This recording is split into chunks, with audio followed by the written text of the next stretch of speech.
સૌથી પહેલા બધાને ગુડ મોર્નિંગ. મજામાં છો બધા? અત્યાર સુધીમાં બેટા આપણે ભાગ 1, ભાગ 2 અને ભાગ 3 શીખી ગયા છે, બરાબર ને? આજે આપણે ભાગ નંબર 4 શીખવો છે, આકૃતિ ભાગ નંબર 4. અત્યારે આપણે નવોદયની તૈયારી કરી રહ્યા છીએ અને સીડીની પણ તૈયારી કરી રહ્યા છીએ, એટલે એકલવ્યની પણ તૈયારી કરી રહ્યા છીએ, બરાબર છે ને? હવે જો આપણે ભાગ 4 શીખવો હોય તો તમને બધાને ખાસ વિનંતી છે કે હાથમાં કઈ પણ વસ્તુ હોય નીચે મૂકી દો અને મસ્ત આરામ મારીને એકદમ મસ્ત એક્ટિવ થઈને ધ્યાન આપો. કેમ કે કઈ પણ શીખવું હોય ને બેટા ધ્યાન આપ્યા વગર આપણને શીખાય નહીં. જો આપણું ધ્યાન બીજે હોય તો સાહેબ પણ આવી જાય પણ આપણને સમજ પડે નહીં. આપણને થાય ને કે સાહેબ ભણાવતા હોય ને અચાનક આપણને ઊભા કરી દે ને પૂછે તો આપણને કશું ખબર જ ના આવે. આવું શું કામ માટે થાય છે? કારણ કે જ્યારે આપણને સાહેબ કે બેન ભણાવતા હોય ત્યારે આપણું ધ્યાન બીજે ક્યાં હોય. ઠીક છે? તો એવું ના થાય અને આપણને જેમ ભાગ 1, ભાગ 2 અને ભાગ 3 પાકા આવડી ગયા છે એમ ભાગ 4 પણ પાકો આવડી જાય તો પ્રયત્ન કરીએ. રેડી છો બધા? આ આકૃતિ પહેલી છે એ 2023 માં પૂછાયેલી છે. બીજી આકૃતિ 2024 માં, આ પણ 2024 માં અને આ પણ 2024 માં. એટલે નીચે 3 આકૃતિ ગયા વર્ષે જે પરીક્ષા લેવાય નવોદયની એમાં પૂછાયેલી છે. હવે ગયા વર્ષે જે પરીક્ષા લેવાય એમાં પણ તમારા જેવા 5મા ધોરણના બાળકોએ જેને પરીક્ષા આપી છે એમને પણ બેટા આવી રીતે ટેસ્ટ આપ્યો હશે ત્યારે એમને ક્યાંક મુશ્કેલી પડી હશે અને ઘણા હોશિયાર બાળકો હશે અથવા તો જેને મગજ લગાવ્યો હશે અને આમથી આવડી ગયા હશે. હું તમને ખાલી સમજાવીશ ને ત્યાં તમને આવડી જશે પણ તમારે ધ્યાન આપવું પડશે. શું આપવું પડશે? જો તમે ધ્યાન નહીં આપો તો તમને આવડશે નહીં. રેડી? હું તમને ખાલી સમજાવીશ તો પણ તમને ખબર પડી જશે. તો આજે આપણે શીખી રહ્યા છીએ આકૃતિ ભાગ 4 જેનું નામ છે ક્રમિક આકૃતિ શોધો. કેવી આકૃતિ શોધો? આના માટે થોડા ઘણા નિયમ હોય છે જે યાદ રાખવાના હોય છે. કાં તો આકૃતિ ઘડિયાળના કાંટાની દિશામાં ફરતી હોય, કાં તો એની વિરુદ્ધ દિશામાં ફરતી હોય, કાં તો ક્રમશઃ ક્રમિક આકૃતિ આવતી હોય. ક્રમિક ના આવતી હોય તો કેવું હોય ખબર બેટા? આ પહેલી અને ત્રીજી આકૃતિમાં જેવું થાય ને એવું બીજી અને ચોથીમાં થતું. પહેલી જો ક્રમિક ના સેટ થાય ને તો તમારે યાદ રાખવાનું પહેલી અને ત્રીજીમાં જેવું થાય એવું બીજી અને ચોથીમાં. સમજાય છે બધાને?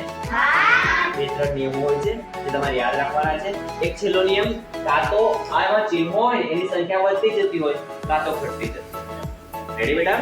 ફરી એકવાર નિયમો સમજાવી દઉં તો શું યાદ રાખવાનું તમારે?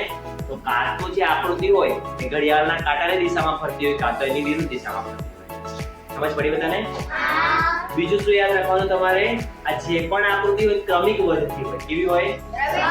કાં તો ક્રમિક ઘટતી હોય. ત્રીજું શું યાદ રાખવાનું? આ જે પણ આકૃતિ હોય એમાં ચિહ્નોમાં વધઘટ થતી હોય. કાં તો ચિહ્નો વધતા હોય કાં તો ચિહ્નો ઘટતા હોય. છૂટી જાય છે હજુ? ના. એકાદ પોઈન્ટ રહી છે એવું લાગે છે તમને? યાદ રાખો આ જે પણ આકૃતિ હોય છે ને એમાં આપણે ખાસ એના ચિહ્નોની વધઘટ, એનો ક્રમ, પછી અમુક જે સંખ્યા હોય જેમ કે આમાં છે એ આકૃતિ ગોળ ગોળ ફરતી હોય કાં તો એની વિરુદ્ધ દિશામાં ફરતી હોય. હવે નાના નાના પોઈન્ટ ધ્યાન રાખવાના હોય છે અને આ બધું ના ધ્યાન રાખો ને તોય તમને આકૃતિ આવડી છે. તમારે શીખવી છે. જુઓ જરા ખાલી આકૃતિને ઓબ્ઝર્વ કરવાની ધ્યાનથી. પહેલી આકૃતિ છે એમાં આપણે જોઈએ તો ખબર પડે કે એક જ પોઈન્ટ પછી આમાં એક ટપકું છે, આમાં 2 ટપકા છે, આમાં 3 ટપકા છે. તો હવે જે જવાબ આવશે એમાં કેટલા ટપકા હશે બેટા? 4. એકદમ ધ્યાન નહીં આપો. ઓકે? જો વગર મહેનતે જવાબ જોઈતો હોય ને વગર મગજ લગાય તો પણ તમારો જવાબ આવી શકે. પણ ખાલી થોડું બસ કે ભાઈ પહેલા 1 ટપકું છે પછી કેટલા ટપકા આવ્યા બેટા? પછી કેટલા થયા? હવે કેટલા ટપકા આવી શકે? 4. જો આમાં 4 ટપકા છે. આ જવાબ આપણો આવી ના શકે. આને કેન્સલ કરો. આમાં 4 ટપકા છે. આવી શકે. ઠીક છે? આમાં 4 ટપકા છે. આવી શકે. આમાં 4 ટપકા છે. એ અને ડી તો એમ જ કેન્સલ. મને સમજાયું આટલું? ઓકે. હવે બેટા જોજો જરાક આ બી અને ડી માંથી આપણો સાચો જવાબ કયો છે એના માટે ફરી આકૃતિને ઓબ્ઝર્વ કરીએ તો દેખો આ લીટીની બાજુમાં છે. ઓકે? આ ઊભી લીટીની બાજુમાં છે. આ પણ ઊભી લીટીની બાજુમાં છે. આ ઊભી લીટીની બાજુમાં છે એટલે આવી શકે. આ ઊભી લીટીની બાજુમાં છે? ના. એનો મતલબ કે સી કેન્સલ થાય. પહેલા કેન્સલ કરી દો બાકી વધેલો આપણો જવાબ. એનો મતલબ કે આપણો સાચો જવાબ કયો ઓપ્શન થશે બેટા? કોને કોને સમજાઈ જશે યાર? આવડી જશે ને આવડી જશે? આવડી સમજાય છે કે નથી ખબર પડતી? ઓકે, થોડા સીધા બેસો ને અહીંયા ધ્યાન. બીજા નંબરની આકૃતિ પણ શીખી લઈએ. જો ઉભી ત્રિકોણ છે પણ કેવા છે? આડા. કેવા છે? હવે ત્રિકોણની સંખ્યા વધે છે કે ઘટે છે બેટા? ત્રિકોણ હતું પછી હવે કેટલા ત્રિકોણ આવશે? પહેલા આપણે એમ નજર મારી લઈએ. આમાં કેટલા ત્રિકોણ દેખાય તમને? શું આપણો જવાબ આવી શકે? શું વાત? બરાબર નહીં. આમાં કેટલા ત્રિકોણ છે? આવી શકે. ઓકે, આમાં કેટલા ત્રિકોણ છે? આવી શકે. અને એમ બી ના આવી શકે. દેખો આ છે ને સળંગ આમ જ લાગી જાય છે. આ તો ઉલટું આવે છે એટલે એમ બી નહીં આવે. क्या लगता है दोस्तों? नहीं. जब आ जाएगा? क्यों नहीं आएगा? रमण भमण. જો બધું ચેક ચાક જ છે યાર. જોઈને જ ખબર પડે આ તો જવાબ આવી જ ના શકે. જો એક સાથે આપણે ત્રણ ઓપ્શન કાઢી નાખ્યા, કેન્સલ કર્યા, મતલબ આપણો સાચો જવાબ આવી જાય. ઈઝી છે અઘરું છે? આવડે એવું લાગે છે નથી આવડે એવું લાગે? મતલબ કે નવોદયની પરીક્ષા આવે, ભાગ 4 આવે, જેમાં 4 આકૃતિ આપણને આપી હોય, આવી રીતે જવાબ શોધવાના હોય. 4 માંથી 4 આવે કે ના આવે? આવડી છે ને આવડી જાય બેટા? આવડી જાય. ચલો ત્રીજા નંબરની આકૃતિમાં તમને થોડું ડિફરન્સ છે. આમાં કશું વધતું પડતું નથી, પણ આકૃતિ શું ફરે છે? શું થાય છે બેટા? જો આ બે ત્રિકોણ છૂટા છે. કેવા છે? એક ત્રિકોણ બંધાયેલું છે. એક ત્રિકોણ કેવું છે? બંધાયેલું. Direct joint. તે ફરી રહ્યું. પહેલા અહીંયા હતું, પછી અહીંયા આવ્યું, પછી અહીંયા આવ્યું, હવે ક્યાં જશે? ઉપર. એટલે અહીંયા જશે. તો અહીંયા બંધાયેલું ત્રિકોણ અહીંયા હોય ને એવો જવાબ શોધવાનો. આમાં અહીંયા બંધાયેલું છે, આમાં અહીંયા બંધાયેલું છે, આમાં અહીંયા બંધાયેલું છે, આમાં અહીંયા નથી બંધાયેલું.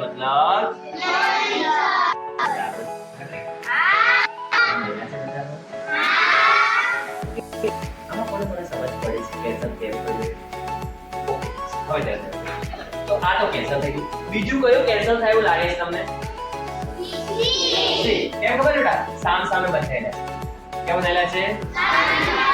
આમણામાં થોડા સામ સામે બંધાયેલા છે. આપણે કેમ બંધાયેલું છે? હવે બાકીના બે ને જુઓ તમે.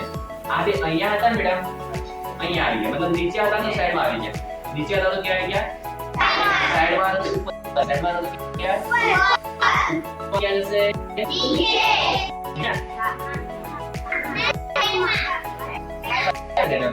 પેલા ક્યાં હતા? નીચે. ક્યાં હતા? નીચે માંથી સાઈડમાં ગયા. ક્યાં ગયા? સાઈડમાં. આ રે સાઈડ. સાઈડમાંથી ક્યાં ગયા? ઉપર માંથી હવે ક્યાં જશે? આ સાઈડમાં. આ સાઈડ આવે ત્રિકોણ આ સાઈડમાં હોય એવો ઓપ્શન જુઓ. આમાં છે, આમાં છે. આ આપણો જવાબ થઈ જાય. એ આપણે આવડી છે એવું લાગે છે? જે ઓપ્શન હોય એમાં બેટા એવી રીતે ઘટ કરવાનું ને એ પણ ધ્યાન રાખવાનું ખાસ. બેટા આમાં જરાય ખાલી ના રહે. અહીંયા તો મારે બોર્ડ છે એટલા માટે રિપીટ કરું છું તો મારી પાસે બધું જાય છે. પણ તમારે પેપર હશે. શું હશે? એમાં એવી કરવાનું એક ગોળ ગોળ હોય એકદમ લાડવા. ઠીક છે? મેં જરાય બહાર ના નીકળવા દેવાનું કે અંદર જરાય ખાલી ના રહેવાનું. કેમ ખબર છે?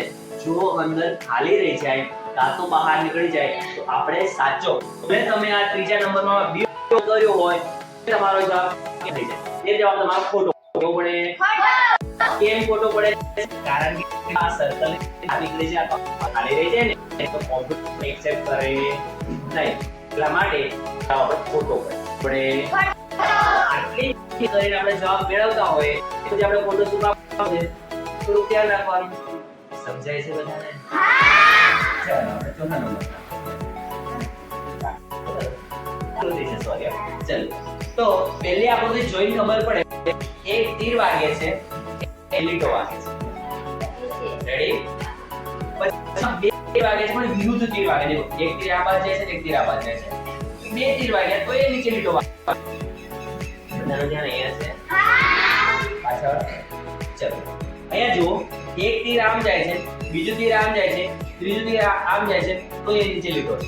એનો મતલબ કે આપણા ચાર્ટને કઈ નીચે લીટો હશે. સમજાય છે? આકૃતિ છે બેટા અને રેખાખંડથી બનેલી છે. જેનાથી બને તીર અને રેખા. બધા સીધા બેસો. તો આ આવી રીતે જાય છે, એ લીટો છે, આમાં લીટો છે. પહેલો તો આમાં લીટો છે, શું આપણો જવાબ આવી શકે? આને કેન્સલ કરો. આ નીચે લીટો છે, આ નીચે લીટો છે, આ નીચે લીટો છે. મારી કયારે કેન્સલ કરી શકાય? ડી, કેમ કે બેટા આમાં લીટો નથી, વચ્ચેથી એક ભાગ ખાલી થઈ જાય, મતલબ ડી કેન્સલ. D cancel. હવે કયારે કેન્સલ કરશો? કેમ કરશો? દેખો બેટા અહીંયા બધામાં એક એક સાઈડ તીર છે, એક એક સાઈડ તીર છે, એક એક સાઈડ તીર છે. જ્યારે આમાં તો બે સાઈડ તીર છે, મતલબ કે સી આપણો વગર લેવા જોઈએ કેન્સલ થઈ જાય. બાકી બચ્યું કોણ? જવાબ નહીં છે આ